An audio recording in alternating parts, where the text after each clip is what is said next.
I'm Mallory, I'm 22, and I've never read Harry Potter. It's a rare thing, I know. I actually read the first one like 6 years ago, and I really tried to get into them, but I finished the first one, and that was that. I just never got around to reading the second or third or fourth, even though I do have up to the fourth one. And like, obviously, this one's just really long, which gotta admit that does scare me a little bit how long this book is. How many pages?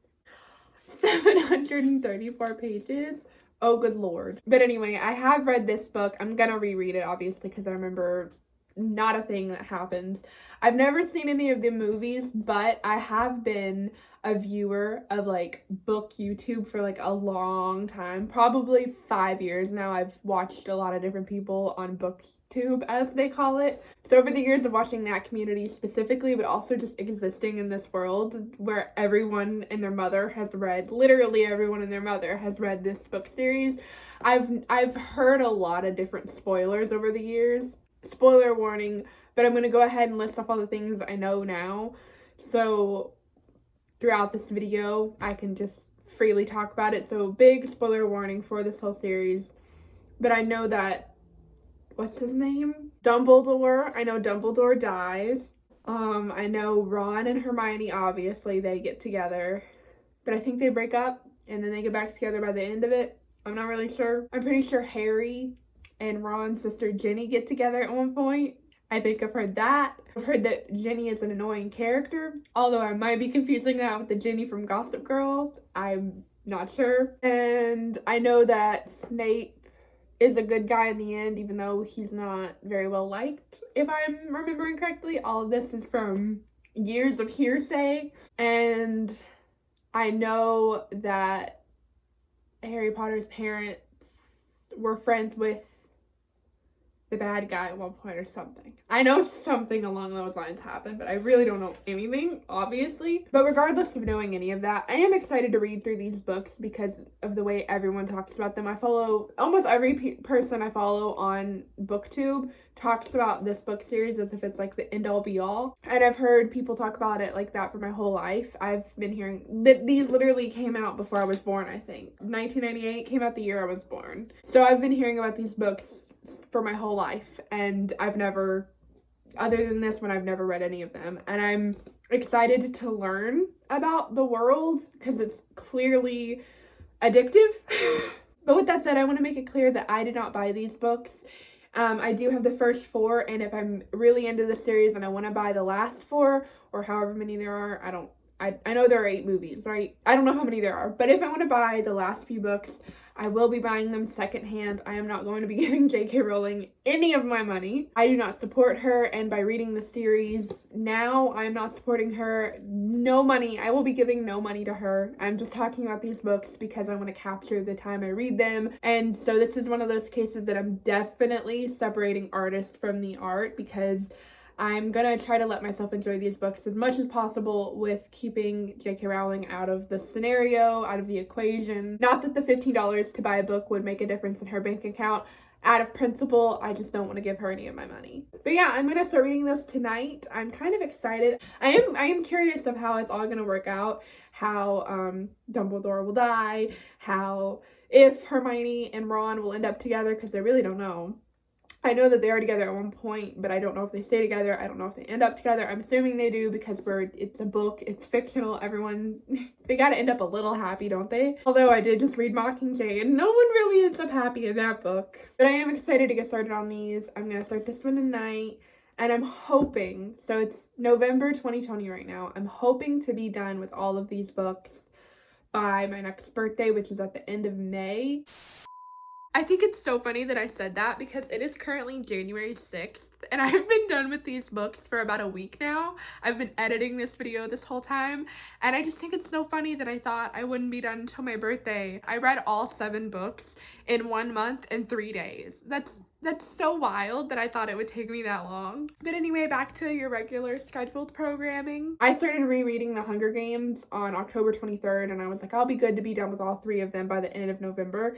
And I finished all 3 of them November 1st or 2nd. So I read that a lot quicker than I thought it would, within a week or around a week. So I'm assuming that this book series I'll get through way before I think I'm gonna, but at the same time, this is a very large book, but I'm sure I will whiz through it by the time I get to this book. I think I'm just gonna update this video at the end of every book. I don't think I'm gonna talk about every chapter or anything, which is just, do people do that? I'm only gonna update when I feel necessary, so only when I finish one of the books or if something big happens or whatever. I will see you then, but until then, I'm gonna be reading this. So with the first book, I definitely enjoyed it and I liked it, but when I finished it, I was like, okay, it wasn't bad at all, it just wasn't amazing. I just feel like the very endings of both the first two books were wrapped up really quickly and put like this really pretty bow on it when it didn't feel natural. There's definitely not anything wrong with this book, but I probably wouldn't have continued with the series if I hadn't been told previously that as the books go on, they get more and more mature, as does Harry. Or maybe he doesn't himself, but the story matures as he gets older. But if I didn't know that, and I thought that all of the books would have this childlike tone to them, I probably wouldn't have kept reading if I didn't have the goal to finish the series and I didn't know that it would be getting more and more mature as time went on. And the only real qualm I have with this book, and also the second one, which I'll get to in a minute, is the world building I love in the magic in the wizarding world, but I do wish that they had better explained the difference between the Muggle world and the wizarding world. There were just a lot of things like Ron not knowing what a telephone was.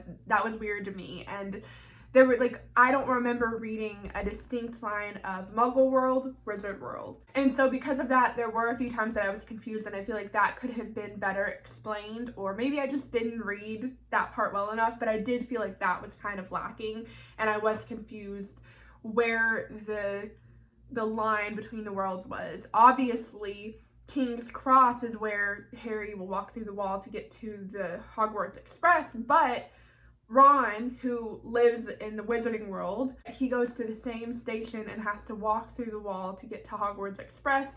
So that's what I'm saying, of like, where is that line of where the worlds meet? And maybe it's they all live in the same world, but if you're a wizarding family, you just don't have common things like telephones that muggles do, but that feels weird.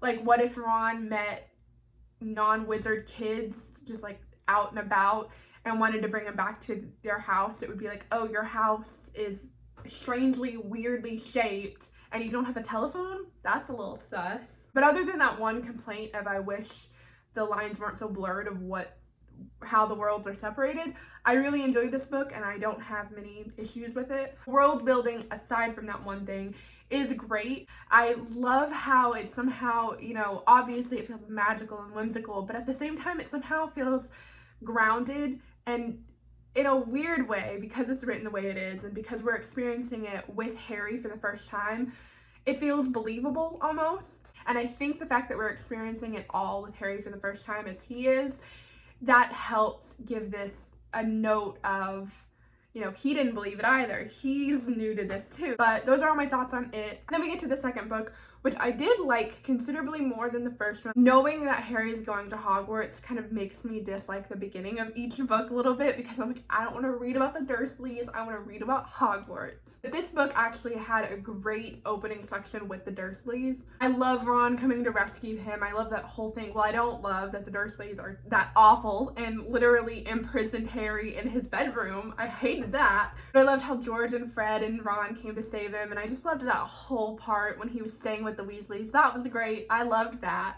This book, I think, has the best pacing. It's just as you went along, you were learning things at a very appropriate pace. You never felt like you were being rushed. You never felt like it was going too slow. I do kind of feel like this book was more mature until the wrap up, where it just kind of felt like, okay, it's time to just give you all the info in one page. The way that Tom Riddle, his full name spelled out I am Voldemort, that kind of felt a little weird, a little convenient. Did he look at his name and be like, okay, I can spell I am, and then I have all these other letters, let's make a name out of that?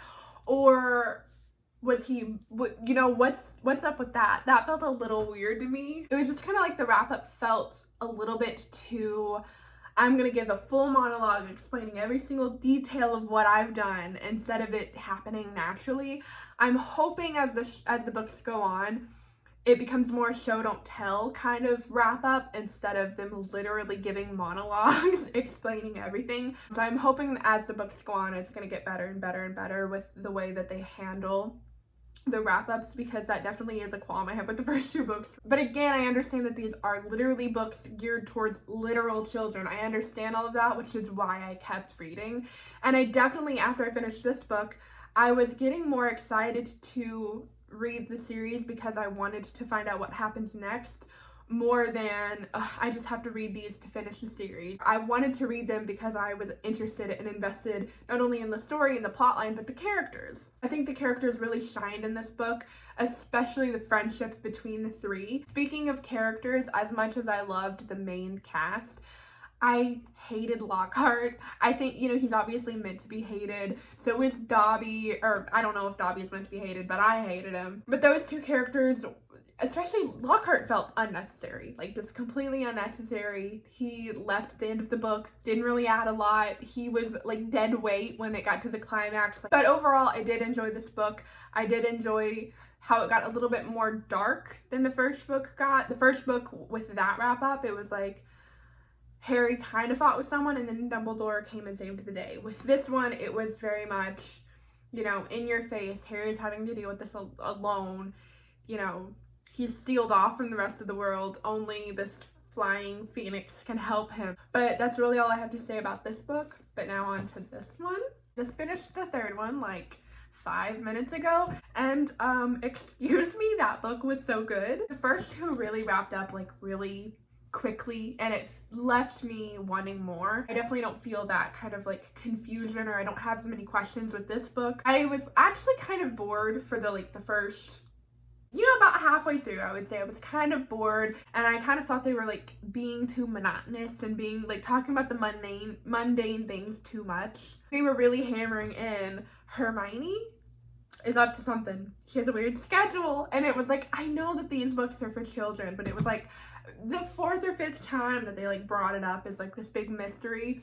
It was like, okay, are we ever gonna figure this out, or are they just gonna keep dragging it out? There were a lot of parts of this book that I felt could have been left out, but were not only not left out, but were kind of like zoomed in on, and there was so much more to it than I think was necessary. And a lot of that comes down to the fighting between Hermione and Ron about their animals. Like, while I was reading it, I was definitely like, why are they fighting over this? Like, why are they spending so much time fighting about this? Like, move on with the book. And while now that I finished it, I know that those animals are very important to the story, it still felt like it was just too much time was spent on building up these animals. Scabbers is literally a rat, and we're supposed to care about him. We're supposed to be like, oh no, don't die, Scabbers. But I could care less if the rat dies, which, now that I'm saying it, kind of sounds a little harsh.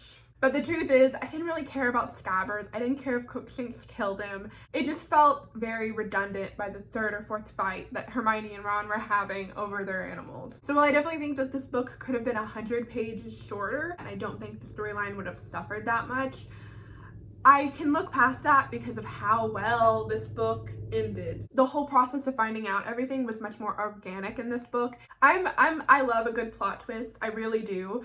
And when I started to figure out that Sirius wasn't a bad guy, I literally got so happy. I was reading it thinking like, there's no way they're gonna be able to do this. There's no way they're going to be able to like execute turning this villain into a good guy. Like, there's no way they're gonna be able to do this. And so I was skeptical for like the first like 5 minutes of reading all of this happening. But when it really started to unfold, like, oh, he's really not the bad guy, Sirius became my favorite character. I love him. I genuinely hope they don't decide to kill him off. I feel like they're going to in the later books. If they kill Dumbledore, they're gonna kill everyone. I loved how they exposed Sirius and all of that. When I read that it was Peter, I literally lost it. It was just such a good execution of that plot twist. And the way that Sirius went from literally an awful character to just being my favorite character. Like, he's literally my favorite character right now. And we found out so organically that he was a good character. I'm afraid he's gonna die now. I'm afraid he's gonna die. He's at least not gonna be a main part of the book if he's in hiding. But maybe I'm wrong. Maybe he's a big part of the fourth book. I haven't read the fourth book yet. I'm super excited to. I think it's funny because I've been looking at the size of this book, the behemoth of this book. It's 734 pages long. I've been terrified to get to this book. I've been like, it put me off reading the series for a long time because of how big this book is. But now that I'm done with this one, I can't wait to get to this one, and I can't wait to see how fast I read it, and I can't wait to just breeze through it. And even if it takes me a month or 2 or 3 or however long to finish it, I just know, like, now that this story was so good, I can't wait to get into this one, The Goblet of Fire, and see how the story plays out. Because like I said, with the first 2 books, I was reading them of like the hope of maybe it'll get better, you know, it's gonna get more mature as I'm reading. But now with this book, I'm like really hooked, and I want to find out what happens, and I want to hear about Sirius. The moments where he and Harry started to kind of bond, and he was like, you know, I'm your godfather, if you want you can come live with me. I was like, oh, that's so sweet. I'm not liking Snape right now. I really thought that he might have more of a redemption arc in these books than he is. He's a very unlikable character, and there are 3 more books in this series that I've yet to read, and maybe he does. But even if he does, he's been so awful to this 11, 12, and 13-year-old that I don't even care. Like, the way they set him up in the first book, it was like, okay, he's like this awful guy, like he treats everyone badly, but he does have a soft spot. He tried to save Harry. But then in the second and third book, he's just like this awful, awful, awful human being, and there's like no redemption in sight. And the more we go on, the worse he gets, and I'm just not about it. I was really hoping that he would be like serious and kind of have this real big redemption arc at the end of this book, but no, he was as bad as ever, if not worse. So maybe that will come in the later books, but again, even if it does, I'm not gonna be like, oh, Snape, he's a good guy now. It's gonna be like, you were still an awful person for a long time, unless it comes out that he had like some evil charm on him. I don't care. I don't care. I don't like him. This book definitely has my favorite wrap up. I love how everything happened, and then it just kind of, it got bigger and bigger and bigger, and then it just like, it wasn't like it just said, okay, the book is over now, like it was with, I think, the first book. I especially felt that way, where it was like, oh, okay, the book is ending now that we've had no real sufficient fade out from the climax. Even though I have quite a few issues with the beginning of this book, and I think it drags on, yada yada, all the stuff I've already talked about, the last bit of it definitely just, it makes up for all of it. I want to get into this one because I want to find out, does Sirius come back? What happens, you know, now that Peter is off with Voldemort? Is he gonna turn on Voldemort like Dumbledore kind of insinuated he might? What's gonna happen? I have so many questions. I think maybe they'll be, what, 14 now? I'm excited to see them grow up and what they're gonna go through as they grow up. I'm wondering how they're gonna intersperse puberty with the kids into these books, because they are growing.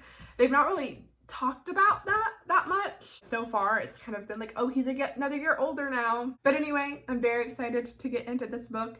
But my throat's starting to hurt. I've been sitting here talking so long. So I'm gonna go. Next time I see you, I'll probably be talking about this book. And that's that. So bye for now. Okay, so last night I finished this book. I'm so happy about it because it's the longest book I've ever read, and also my all-time favorite out of the series. The wrap-up of this book was just so good. I loved this book so much, and the wrap-up was so well done. Oh my god. I do have to say, when Voldemort was coming back into power, his, what's it called? Monologue was a little long. I mean, I guess if you've been a squishy, non-existing bodiless thing for 13 years, you'd want to go on a bit of a monologue, but I could have been okay without that part. Not that I would have been okay without it, it just felt like the first few books where I felt like they were info dumping on us a little too much. But when Harry got back, your girl was happy. The one thing that I really loved about the ending of this book is how real it kind of felt. Like, the way that everything fell together felt like how real people would handle it, even though none of this is realistic, but you know what I mean. I remember thinking, like, the Quidditch Cup or whatever in the very beginning of the book, I was like, okay, they're definitely gonna take all of this out of the movie, because, like, what is it really adding to what is it gonna give to the climax? What is it gonna give to the end of the book? But then we get to the end of the book, we get to the climax, and it was so important. The amount of weird stuff that is explained in the wrap-up that I didn't even think about, like when Winky was running oddly through the forest in the beginning of the book, I just thought she was being a weird house elf, but no, she was attached to the young Crouch. There were just a lot of things about this book that, because Harry Potter is this fantastical world and sometimes weird things just happen, I was excusing Winky being weird, I was excusing this or that, but in the wrap-up, everything was a given reason, and I love that. I'm such a sucker for a good setup and then a great execution and a good reason for all of it. There's just something about everything having a reason, even the smallest of things, and I loved it all. Another thing is, like I said earlier in the video, I know which characters die, or at least I know a few of them do. So I've been really trying to avoid attachment to those characters. So one of the twins, I'm pretty sure Fred dies, and Dumbledore I know dies. So I've really been trying to kind of, you know, not get attached to them. And I've done a pretty good job up until this book. In this book, he was made so likable, and he's been made likable in every book, but in this one, he really showed his power and really became an extremely likable character. And now I am so sad. And same with the twins, they were really being built up in the beginning of this book. I actually thought this might be the one where one of them died, but it wasn't. So there we go. This is the first book with like an outright death at the hands of Voldemort, which, like I said in the earlier books, I kept reading the first two because I heard that it got more and more mature. We've definitely gotten there, ladies and gentlemen. This book definitely had the maturity that I really wanted, and I'm glad that we're finally here. I can't wait to see what the other three books bring.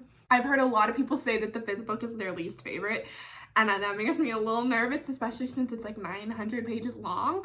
But the length of this book scared me, and I got through it in like 5 days. So I'm sure I'll be able to get through this other book in a week. But as good as this one was, and as good as I've heard people talk about the other ones being after the fifth one, I'm hoping that even if the fifth one is kind of like, the other ones will make up for it. But so far, this is by far my favorite. Everything about it. My favorite character is still Sirius. I don't know why. Every time he was mentioned, I was like, yep. And while a lot of the realisticness of this comes from Fudge not believing them, I really was hoping that he would believe them and Sirius would get to come back and Harry would get to go live with him. And I have to be honest, the first few books up until this one, I was kind of getting sick of like going back to Privet Drive, and that's where we're starting every book. With this one, I liked it a little bit more because we kind of got swept out of there way quicker than usual, and also Harry had Sirius. I don't know why I love Sirius so much, but I really do. And I think it's because like Harry has been so alone. And like when I grew up hearing about these books, I didn't realize how bad the abuse was that Harry dealt with from his family. So when I started reading these books, I was really sad and I wanted Harry to have someone, and he finally has someone. I just adored throughout this book Harry's connection and bond with Sirius. Something that really struck me was when he kept saying he was fine to everyone. When him and Ron were fighting, he kept saying he was fine to everyone. And then when Sirius came to visit him at the school and was like, how are you? I loved how it said Harry was gonna say he was fine, but he caught himself just telling Sirius everything, and he did say he was fine, and he really expressed how he felt. And my heart melted. That was so sweet, and that bond between them, it's so precious. I do have to say, I think it's funny that when they went to meet him in the cave, like when the scene ended, they were like, they patted him on the head. Like, I understand that's how you treat dogs, but like knowing that the dog is a grown man makes the pat on the head just so funny to me. I just really love and appreciate that relationship between the two of them. And in the end, after Harry got back from his little, you know, whatever you want to call that with Voldemort, the way that he kept kind of advocating for Harry, he was like, let him rest. I loved how, I just loved this. This literally felt like the whole book we were putting like the trim of the puzzle together. You know how you like go around and you do the edges first, and then when we got to the final task and Cedric and Harry grabbed that thing, it was just like every piece just started so quickly going into place. When we got to chapter 32 at 636, this book flew. I was not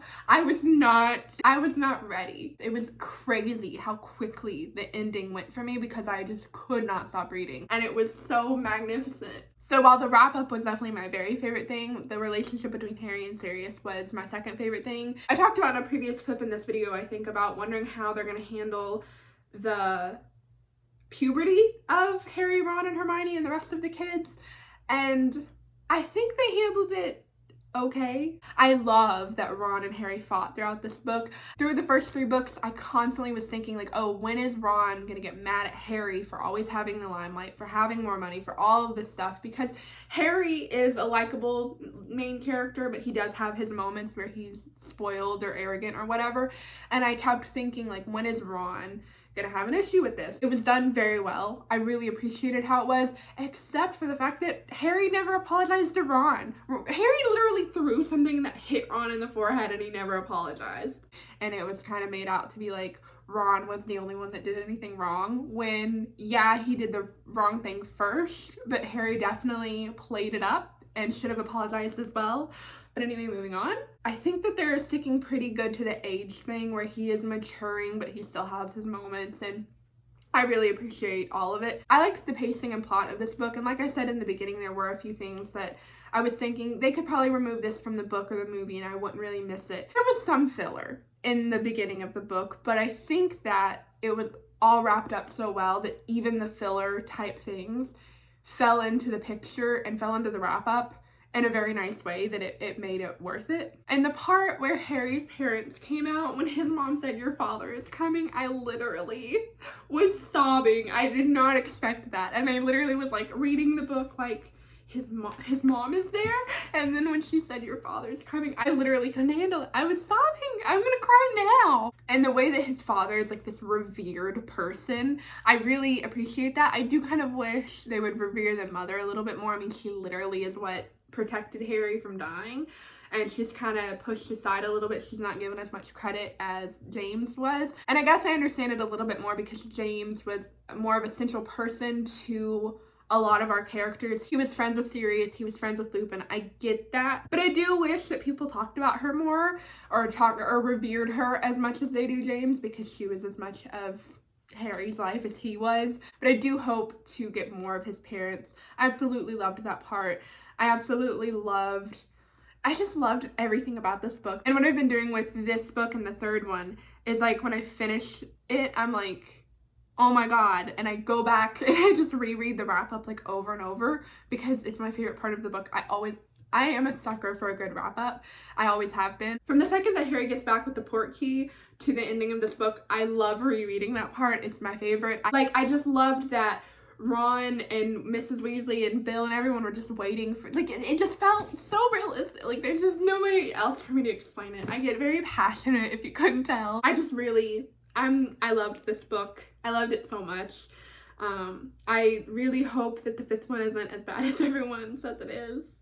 I'm really nervous about it, but I was also very nervous about starting on this book, and I read it in 5 days, which is, I'm very proud of that. Like, I did not think I would be able to read all of this that quickly, so I'm very proud of myself for doing that, and I can't wait to just breeze through the other one. But anyway, those are my thoughts on this book. This video is going to be incredibly long because obviously I have a lot to say about these books because I love them so much. But anyway, that's what I thought about this one. 5 out of 5 stars. Hope you have a great day. Goodbye. For now, I have 3 more books to read, so I'll talk to you when I finish them. Well, I finished it, and I am very sad. I knew it was coming the second I think I said in this video, the second I said that Sirius is my favorite character, knew he was gonna die. I genuinely hope they don't decide to kill him off. I feel like they're going to in the later books. If they kill Dumbledore, they're gonna kill everyone. But I mean, I was hoping that it wouldn't happen. I was really hoping that it wouldn't. And there's still some part of me that's like, oh, they'll bring him back. They'll bring him back, but they're not gonna. I look so bad. Like, I'm just now seeing like how tired I look. I literally stayed up until like 11:30 reading, and then I like didn't go to sleep for another hour because I was just sitting there like, what? So I just had to talk about that first because it's the only thing that I can really even think about when I think of this book. So I had to get that out first, but let's talk about the rest of it, I guess. So like I've already said many times, I started reading this series out of just wanting to get it done. And the first 2 books were kind of just like, okay, I've read them, I can say I've read them, moving on. But after the 3rd one, I really got into the story, I really got invested in the characters, mainly Sirius. I adored the 4th book, it's still by far my favorite. and I started hearing a lot of people say that this book sucked, and I was a little nervous. And while I understand why a lot of people hate this book, and personally I'm a little mad at it right now, I personally enjoyed most of it. I do have to say it ran on a little long. Even after the wrap up, there were a lot of things where like, well, they could have done without that. That would have been fine left out. There were just many more things in this book that I didn't feel were as necessary. The thing that I really liked about the third and fourth book the most was the way that the wrap up felt so organic.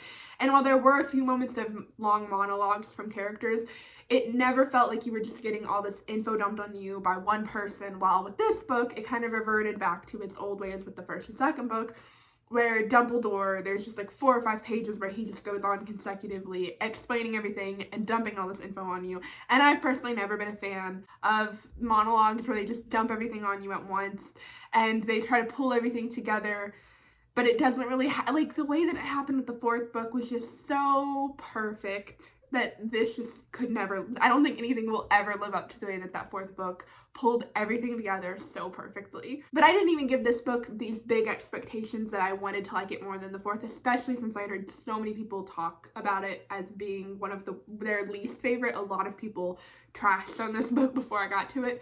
So I knew not to put a whole lot of hope into it. But I do have to say, I was expecting, after a follow-up to that fourth book, I was expecting a better wrap-up. But I feel like I'm just like harping too much on those few things. Let's talk about other things.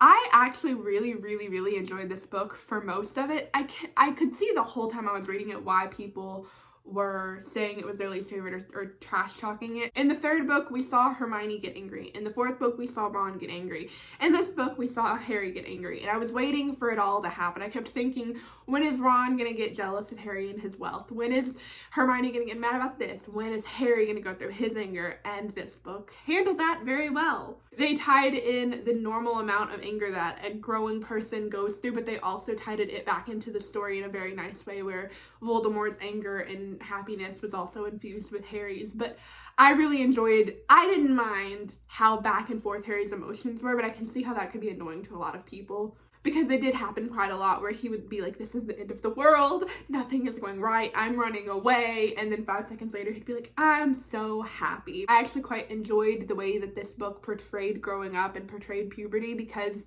that's just how it is for people. So I didn't really mind that back and forth of emotion that he was going through, and I've always liked how the adults are handled in this book, how they are very mature, they're not stupid, they're, taking care of these kids properly. I've always liked that, and I think that this book handled that just as well. The way that the Order didn't include any of the kids unless it was absolutely necessary, the way they kept things from them, I enjoyed that.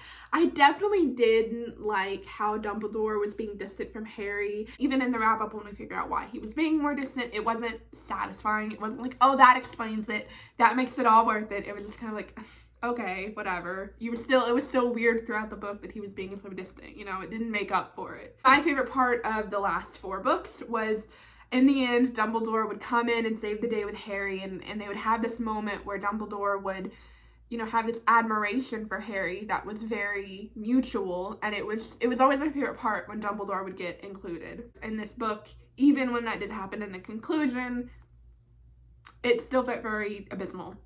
I just don't know what else to say about it. I was getting so annoyed with Harry every time he wouldn't do something that someone told him to do. Like, I got why he didn't do it, but I was still getting so annoyed with him. I knew that Sirius was gonna die. I felt it in my bones. And so I was like, every time something happened, I would be like, okay, that's gonna lead to Sirius's death. But I kept like waiting for the shoe to drop. And when he was like actively avoiding the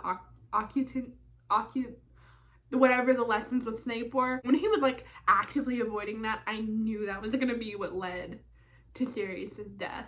I was expecting Sirius to die, but the way it happened, I was just like so excited that Sirius hadn't been tortured that I like wasn't expecting it in the moment that it happened. So when it happened, I was very much like Harry of like, oh, he's not dead. But when Harry figured out that Sirius was in fact dead, my heart shattered. The way that that's written broke Me. Let me see if I can find it. I have to put my glasses on like a 50-year-old, but what you gonna do about it? But some part of him realized, even as he fought to break free from Lupin, that Sirius had never kept him waiting before. Sirius had risked everything, always to see Harry, to help him. If Sirius was not reappearing out of that archway when Harry was yelling for him as though his life depended on it, the only possible explanation was that he could not come back. That he really was ... I knew he was gonna die, but like I just didn't want it to be this early. I didn't expect it to be this early because we have 2 more books and I don't want to read 2 more books without Sirius. But now looking back on it, I can see how they were building up Sirius's character to die, and being at his house and going back for Christmas and all of that was essentially just the build up for his death to be awful, which it was. I loved how in this book they captured grief so perfectly, and it was so heartbreaking. And while I do see the criticism, and I do agree with a lot of the criticism that I've seen for this book, I just think that it was so well written that like I can forgive so many things if a book is well written. Like when Mr. Weasley got hurt and the 4 Weasley kids and Harry were in Sirius's kitchen, and it was like Harry and Sirius kept catching glances of each other because they felt like intruders on the family grief. That's such a poignant way to put that, and it explains the feeling perfectly. It explains the ambiance of that room perfectly, and I can just forgive so much if a book is well written, and this book was extremely well written. While it was well written, the plot definitely could have been a little better, could have been a little stronger, and a lot could have been taken out of this book. I'm really hoping, I know this isn't gonna happen, but I'm really hoping that by the end of this video, when I finish all of the books, I'm gonna come back and say, I knew Sirius was gonna come back somehow. I'm really hoping. I mean, he fell into a veil thing, didn't he? Maybe he can come back from that. Just holding on to hope. But I'm trying to be realistic and remind myself that that's not what's gonna happen. The way people are talking about it, the second I said that I finished this book and I was sad, people were like, oh yeah, Sirius is dead. So the way people are talking about it, I can tell that it's like, final, he's dead, he's gone, and I'm so sad about it. Okay, the last thing I want to talk about before I finish this section of this video, because I've been talking for way too long, I love the relationship between Sirius and Lupin. Like, the way that they just like are best friends and always have been, the way they just work with each other. And like in the beginning when Sirius is wanting to tell Harry everything and Mrs. Weasley is like, no, he doesn't need to know. And Lupin is just like constantly, like they keep stressing that Lupin is keeping an eye on Sirius. It's like he knows that the second Sirius starts going too far, he's gonna have to be the one to cut him off because he's the only one that he'll listen to. But as much love as I have for grown-up Lupin and Sirius, don't really like their young selves. When we went back in Snape's memory, I was so glad that they did that, because I like reading these books, I'm reading them as an adult, obviously, but I constantly find myself thinking like, oh my god, I'm glad they did this in books that were geared towards younger readers, because so many of the things that they handle in this book, like grief and like trauma in the last book, I love how they're handling it, and I love how it's being talked about so openly. And one of the things that I did not expect them to go into was struggling with the memory of your parents, or struggling with hearing bad things about your parents, because that's just something I did not expect them to go into, especially with how much they had like made Lily and James these like untouchable great people. I was so happy to see them being humanized and being flawed people, or at least James. When Harry was like, why would Lily ever marry him, maybe he forced her into it, I was like, oh, they're really delving into that kind of thinking of your parents, which I just didn't expect to come into this book. And I was so glad not only to see that way of thinking, and that's kind of being normalized to think of your parents in a different way when you learn more information about them, but also the way that Sirius and Lupin were saying like, don't judge your dad off of just that one memory, but also like, yeah, that was a bad thing he did and he grew from it. Like, just the whole thing, I just loved that so much. I loved that I still hate Snape. I will never like Snape, but it did give a little bit more of explanation as to why he is the way he is, which again doesn't excuse him abusing a 15-year-old kid, but whatever. It did give more life to the story, and it did give me more appreciation for the growth that Sirius had gone through, and the growth of Lupin, and the way that they owned up to it. But anyway, I'm gonna go get started on the next book. See you soon. I loved this book.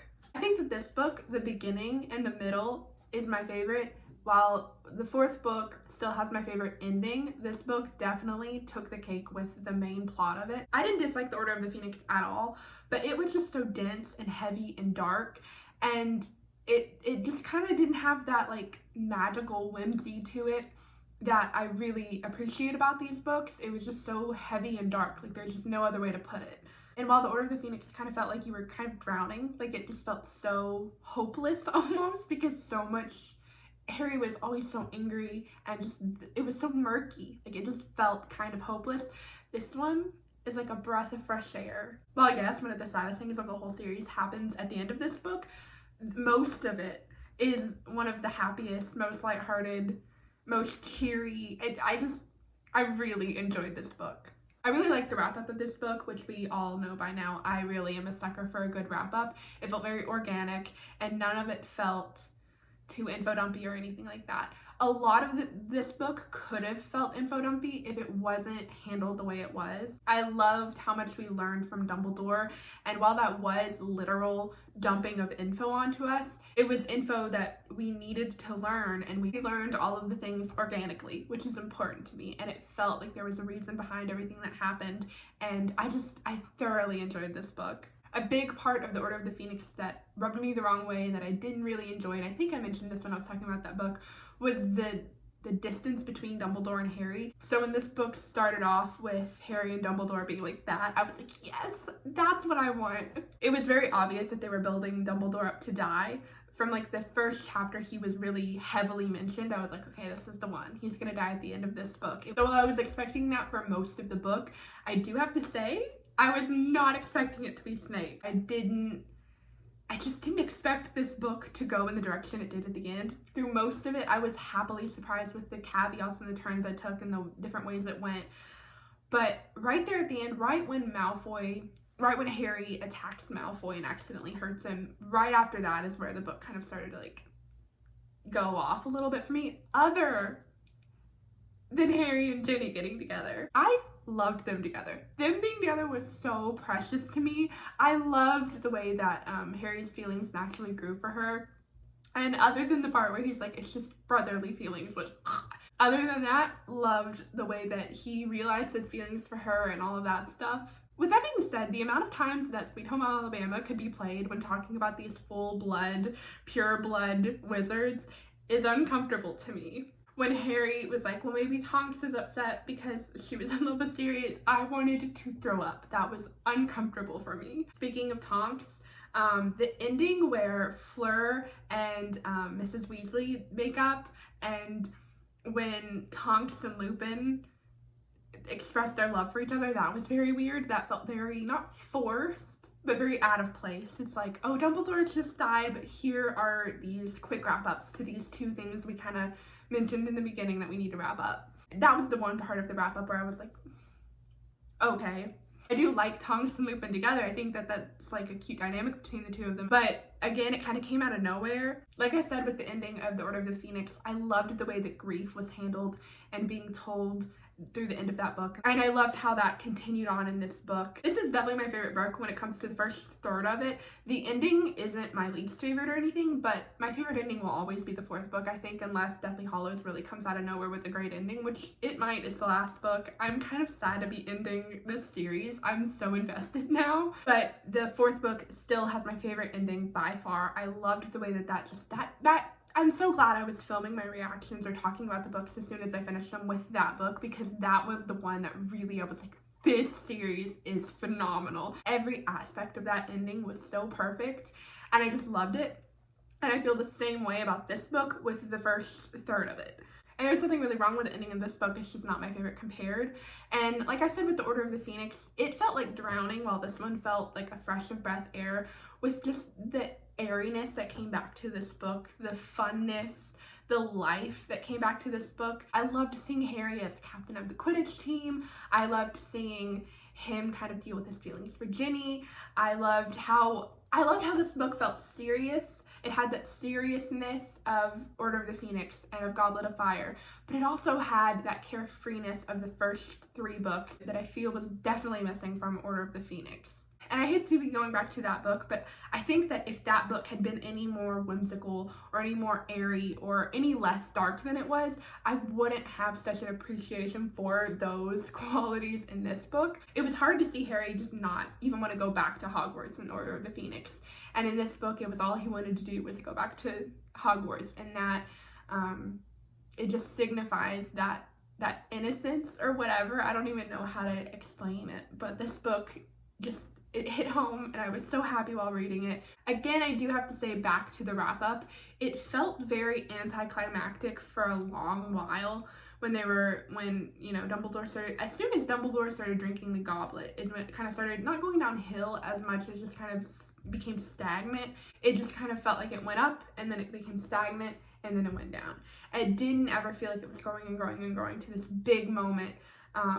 And maybe that's because I knew Dumbledore was gonna die, and maybe it was I was expecting it. I do have to say, when Snape walked in and did it, that definitely was like a peak. Just for a split second, I was like, oh, he's the one that does it? I really did expect Malfoy to do it or another Death Eater, but I didn't expect it to be Snape, purely because I've grown up the past 22 years hearing that Snape, like, I didn't hear about Snape as I figured I would if he's the one that killed Dumbledore. I kind of have been tipped off that Snape redeems himself, which again, I don't think he'll be able to redeem himself in my eyes because he's still been abusive and an awful person to Harry throughout the entire series. So just because he does one good thing or he does one redeeming act, it's not going to make up for all the other things he's done. But I didn't expect it to be Snape. That was very shocking and very off-putting to me, and I literally had to stop reading when that came up. When the only times I had to put the book down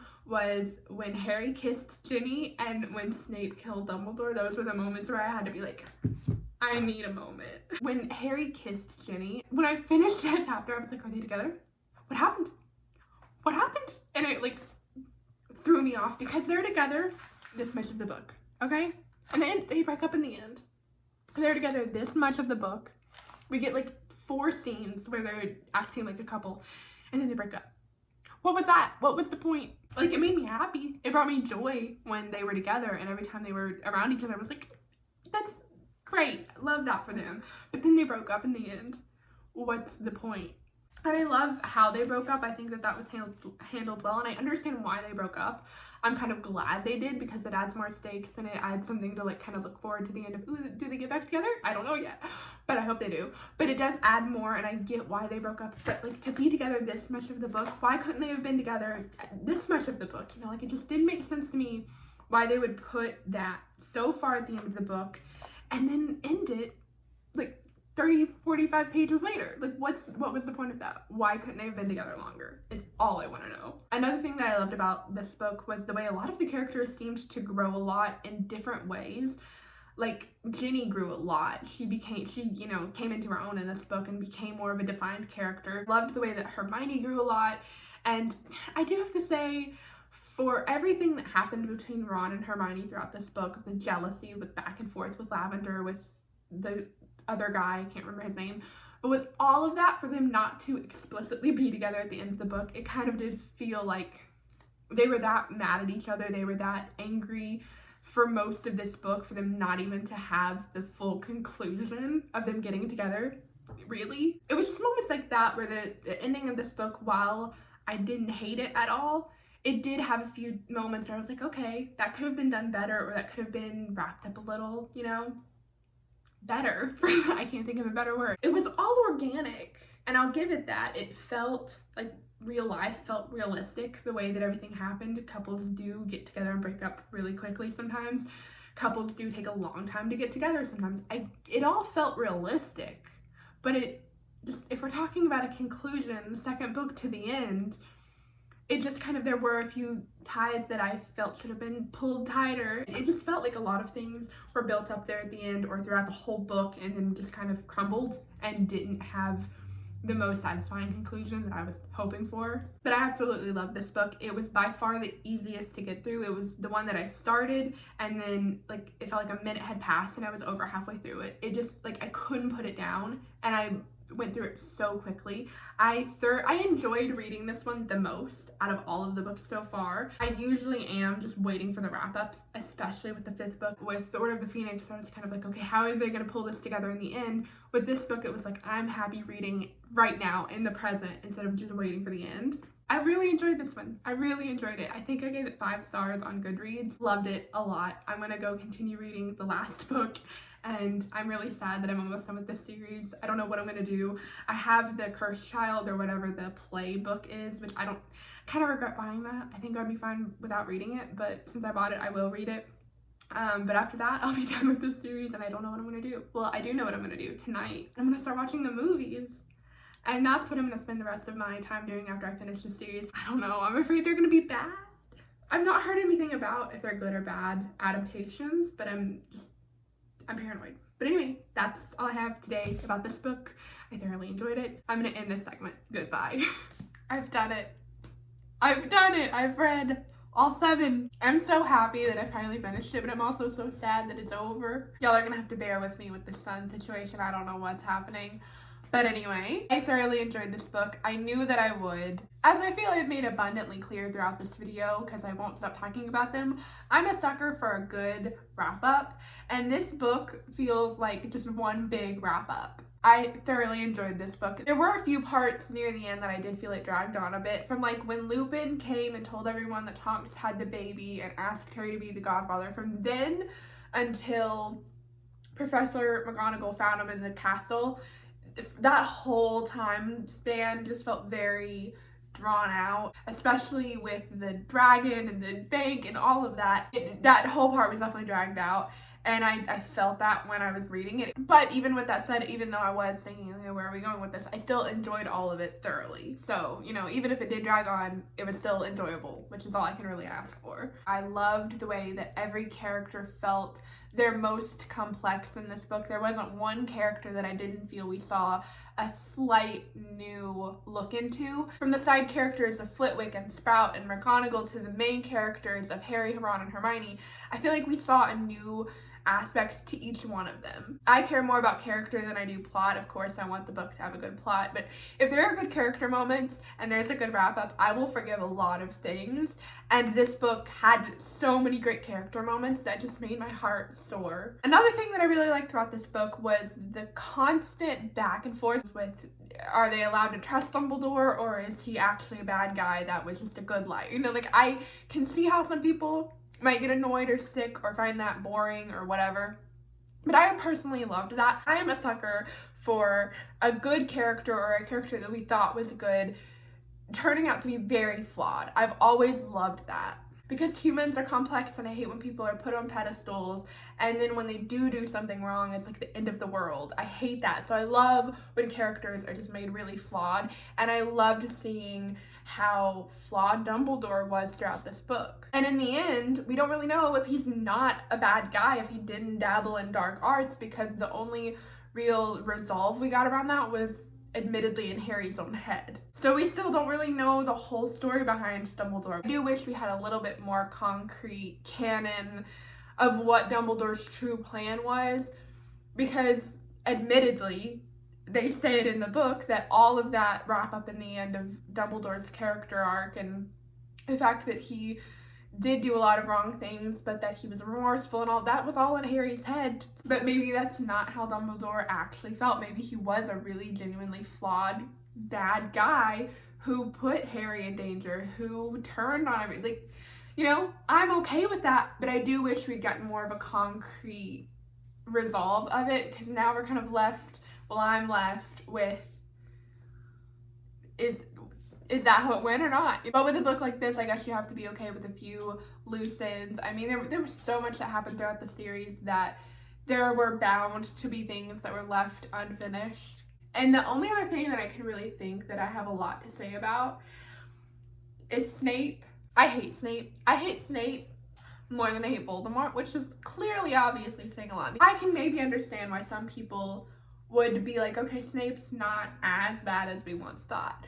Maybe not as bad, but to me, he's worse than I thought. which is saying, again, a lot. So Snape's in love with Lily, big deal. I kind of figured that after she defended him to James when they were younger, blah, blah, blah. But they knew each other from kids. I thought that was cute.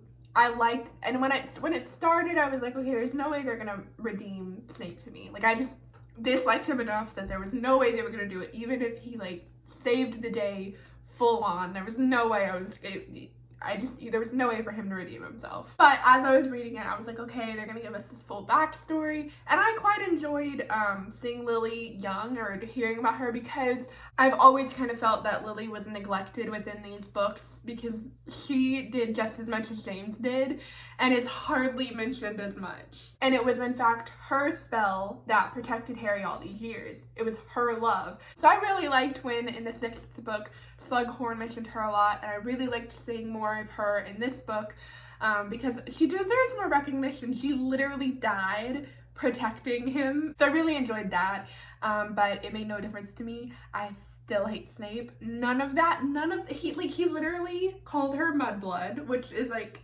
awful. Okay. Let's, for the benefit of the doubt, give him the fact that he did go back to the good side. He did it because he loved Lily. And when he failed and she died, he vowed to protect her son. Two things here. One, that is awful. If it was Neville's family, which it was very close to being, he wouldn't have done anything. He would have stayed on the dark side. He would have let them all be slaughtered. It's only because he himself had emotions invested that he ever turned to the right side. So why am I supposed to have any feelings of anything but hatred toward him? Honestly, why? He didn't do anything great. He literally was an evil man who did awful things, and then out of shame and guilt flipped to the other side. I remember seeing like a Tumblr post years ago where someone was mad that Snape got a redemption arc, and they were talking about how they couldn't believe that Harry made one of his children a namesake of Snape. And I have to agree. What? Albus Severus. Ugh! You were named for 2 headmasters of Hogwarts. One of them was a Slytherin, and he was probably the bravest man I ever knew. What? How was he brave? When was he brave, Harry? Was he brave when he literally ruined your life multiple times? And like I said, there were 2 parts to that. One was that he did it out of his love for Lily, but he would have been fine if it was another innocent family. The other one is, even though he vowed to protect Lily's son because of his love for her, he didn't really protect Harry at all. Maybe he protected him from literal death, but he abused, bullied, belittled Harry all of his years at Hogwarts. He treated him awfully, and he did it because of his own insecurities and shortcomings and hatred for Sirius and James. Which, if he wants to have beef with them, that's fine, but to take it out on this kid. But all in all, that's my one real gripe with this series, is Snape was truly abusive to Harry the whole time. He bullied him the whole time. And finding out that he also had a one-sided creepy crush on Lily when they were younger didn't really help me feel any better about him. But anyway, I digress. Moving on. But other than that, I can't really even think of anything. I really enjoyed the search for the Horcruxes. I haven't watched the movie yet. I don't know how that's pronounced. But I really liked the search for those, and I liked how everything came together, excluding the parts where Snape was involved. Anyway, moving on. I love the dynamics between Ron, Harry, and Hermione in this book, especially between Harry and Hermione, just because they were separated for a little bit from Ron, and they really grew together. I think what I really liked about their friendship is there was never a moment where it was like, are they about to kiss? Which there's always that trope of men and women can't be friends, and I really liked that there was never really a thing between Harry and Hermione.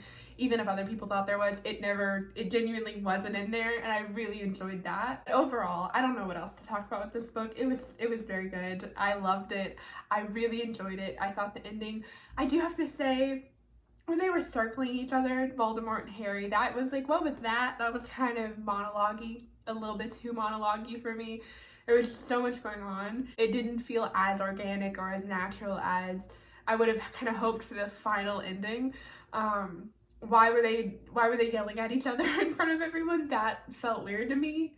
I wish that that had been done a little differently. We had maybe learned that info another way, because they literally were just screaming at each other. And like, for Voldemort to be as terrifying as he is, it didn't feel like this big scary person in that moment. It was just like, okay, he's about to die, where are they going with this? Like, it didn't feel like there was ever a really scary moment. After Harry died, after Harry got the death curse and didn't die again, it's just like, okay, nothing is gonna hurt him. There definitely were a lot of parts where it felt like no matter what happens to them, no one's gonna get in harm's way of the main, you know, like there were the main 5 people that, you know, you're pretty sure nothing's gonna happen to. I do have to say, them killing off Lupin shocked me. I knew most of the deaths going into this book just because they're talked about so openly. Lupin was my second favorite character, or third favorite character, and I don't know why, but I felt secure in him. I didn't think he was gonna die. I really thought he would be the one remaining person of Harry's father's friends to live. As much as I don't like it, as much as it saddened me, seeing all of these deaths to these main characters did make the story feel more human, or more, not realistic, but more grounded, I guess. I'm just gonna move the camera and see if the lighting is a little better. But anyway, I'm gonna wrap this up. I really enjoyed this book. I do think that it was a good wrap up to the series, and I'm so glad that I read them. I did not think that I would like them as much, and I'm so glad I filmed my reactions after I read each book. With, like I said many times, with the first 2, I was just reading them to read them for the sake of saying I've read the Harry Potter series. But after the 3rd one, and that the way that it wrapped up, and the way that so much detail just painted such a beautiful picture, and the way that Sirius was introduced, and then to go from that book where it was really getting me enthralled, and I was really getting into the story, and I was really getting invested in the characters, but then to go from that to the 4th book, which was phenomenal, still my favorite, it just really sucked me in. They were so well written, and they were so well done in so many different ways. It's definitely been a highlight of my 2020, and I'm glad that this is how I'm ending my year, hyped on these books and watching the movies, and it's definitely going to be something that I look back on fondly amongst all of the bad things that happened this year. So I'm definitely glad that I experienced this, and I definitely think they're worth the hype, and I'm glad I filmed my reactions to all of them, and I've been talking for far too long. So okay, there you go. There you have it. That's my opinion on the Harry Potter series. And if it ended there, this video would be over. But unfortunately, it doesn't end there, and this book exists. I know it's not an unpopular opinion to hate this book, but I hate this book. Everyone knows by now this is an awful book. Shouldn't have been made. I have already scrubbed it from my memory. The Marauders fan theories are more canon to me than this book. So I'm not going to spend too much time on this because so many people have already talked a lot of crap about it. But in short, I didn't like it. There were the few parts of this book that I didn't hate were so short-lived, and just everything about it was not good. We see Harry lose his temper throughout the first original 7 books, especially with the Order of the Phoenix. And the fact that in this book he has more control over his anger than as a 15-year-old than he does as a 40-year-old in this book. What? He acts like such a child throughout this book, and what is that? What? This book is just so bad. I'm not going to spend any more time talking about it. But anyway, that's it. I've read all of the Harry Potter books, and I love the series so much. I've been done with the series for about a week now. I've watched all the movies, which I gotta say, they're alright. My least favorite movie so far is The Prisoner of Azkaban, just because The Marauders is my favorite part of the entire series. Like, the entire series, The Marauders, my favorite part. And they just leave it out completely, out of the entire movie. One of the biggest plot points of that book, and they just leave it out. Sirius in the movies is not my favorite character like he is in the books. I think Gary Oldman, who plays Sirius in the movies, did a great job. Nothing against him, it's just they changed his character so much, like too much. It just makes me so sad they left all that stuff about the Marauders out, because that's so important. After I finished the books, the only thing that I want to learn more about is the Marauders. Like, the rest of it, I'm fine. I like the way that the book ended. I'm fine with just knowing that Harry and Ginny went off and had kids. Normally when a book ends, I'm like, oh, I wonder what happened like after the book ended. I wonder what happened with all the characters. I could care less what happens after the book ends. I want to know what happened before the books started. I would read another 7 books about that happily. The Marauders is just so interesting because not only is the most basic part of the story, which is the fact that Lupin is a werewolf and has to go and hide every month. Not only is that an interesting storyline, but everything built on top of that is so interesting, and it gets more and more interesting as the story builds. I would read 8 books of just that, but then you add the fact that he has these 3 friends who are so determined to not let him be alone that they become animagus or animagus or whatever it is to be with him. Like, it's just so interesting. And then we get introduced to Lily and she's brought into it, and then they go into the Order of the Phoenix and it's like one big group. It's just, the whole thing is so interesting. It's definitely my favorite part of the entire series. I wish there was more about them, but I need to cut myself off or I will go on and on and on about this all day long. I guess I'll go through and rate each book because I didn't do that. So I would give each of the first 2 3 out of 5. I think that's pretty fair. I enjoyed them, but I wasn't like enthralled, you know? It wasn't like, oh my god, I have to keep reading. If the rest of the series were like these 2 books, I wouldn't have enjoyed the series as much as I did. Let me put it that way. Not to say they're bad, they're just not the best. I would give this book, which yes, I have tabbed a little bit. I made my roommate watch the movie with me and I tabbed all of the parts that they left off that I wanted to make sure to mention to her. But I would probably give this book a 3.5 out of 5 stars. And I do want to reread these at some point because I do think I'll enjoy this book more knowing how it ends, because there are a lot of parts in the beginning that allude to the ending. And when I was unaware of what it was alluding to, I was getting a little bored with it, as I mentioned when I'm talking about this book. But I think now that I know what to look for, I would enjoy this book more. But as of now, I feel comfortable giving it a 3.5 out of 5. This book, I loved this book, but mainly for the wrap-up. The beginning part was great, but it wasn't phenomenal. It wasn't like out of this world great. So I'm gonna give this book a 4 out of 5, I think. I'm pretty comfortable with that. And then with the Order of the Phoenix, I enjoyed this book a lot more than I think most people did, but I'm gonna have to give it a 3.5. These books are like different sides of the same coin because I enjoyed most of the beginning of this book more than I did the ending, but I enjoyed the ending of this book more than I did most of the beginning. So I guess like 3.8 out of 5 is what I feel comfortable giving this book. And then we have this book, which I thoroughly enjoyed. I loved all of it. I would probably give this one a 4, maybe 4.5 out of 5, just because I just loved it so much. You heard me talk about it. I don't know why that took me a minute to get out, but you heard me talk about this book. You know all of my feelings and opinions on it. It was just like such a fun read for me. I breezed through this one. This is the one I read the quickest, and it's just because it was so fun and interesting and easy, and I just really enjoyed it. So I think I'm gonna have to give this one the highest rating, 4.5 out of 5. And then we have the last book, which I thoroughly enjoyed. It just, again, felt like one big wrap up, but I think I'm gonna have to give it 4 out of 5. This book does a great job at wrapping up the entire story. I loved the way that it built up. I just loved everything about it. I'm comfortable giving it a 4 out of 5. All right, well, there you go. I'm a little, oh, wait, hold on. Forgot about this one. This, I give a 2 out of 5. 2.5 out of 5 if I'm feeling generous for the tiny few little moments that I didn't hate. But overall. But there you go. There you have it. I'm so sad that it's over, but like I'm so excited that I get to like go look into fan theories and like read.